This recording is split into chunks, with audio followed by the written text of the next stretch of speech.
Alex Burghart, the Shadow Cabinet Office Minister. Alex Burghart, is this enough to take the fight to reform? Isn't it complacent not to try and be out there more with policies than just principles? No, absolutely not, Chris. And you just heard a terrific speech in there by the person who I think is the future of the country.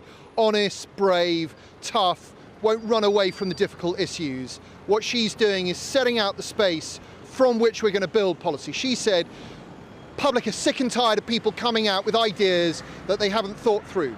We got kicked out by the public, we made mistakes. We've got 4.5 years to absolutely ground ourselves with a set of ideas and plans behind them that will deliver real change for Britain.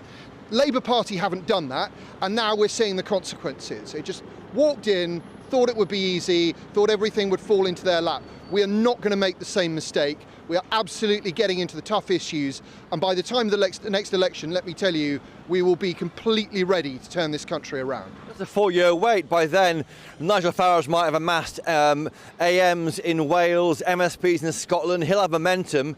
You'll be on the back foot. Aren't you risking this by not having policies? You give the head start to Reform UK under Farage. Yeah, and he might have blown up as well, Chris. So don't take anything for granted there. Look, I'm not saying there's not going to be any policy for 4 years. I say this is a process by which we have to go out, regain the trust of the British people, listen to people about what the last government got wrong, what this government is getting wrong, and understand the things that are really affecting people's lives. Kemi spoke in there about the fact that we think we're a rich country, but we're all feeling poorer. Something has gone wrong in the way that the economy is working, and Labour is making that worse. All of these taxes on businesses, all of these taxes on working people, we have to come up with an entirely new way of doing things in the same way that Margaret Thatcher did in the 70s and 80s, and that's what we're going to do.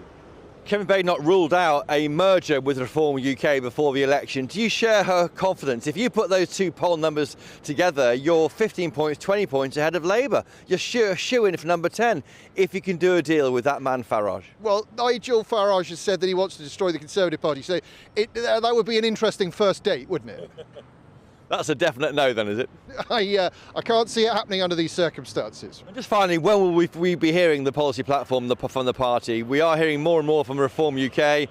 People think that they've got the momentum behind them. When will we be hearing similar policies from your party? As you heard from Kemi, we are going to do things in a very orderly, sensible way. Kemi is an engineer. She believes in getting right under the skin of a problem, diagnosing it, understanding it, picking it apart and learning how to completely rebuild things. It's going to be very exciting to be part of that process.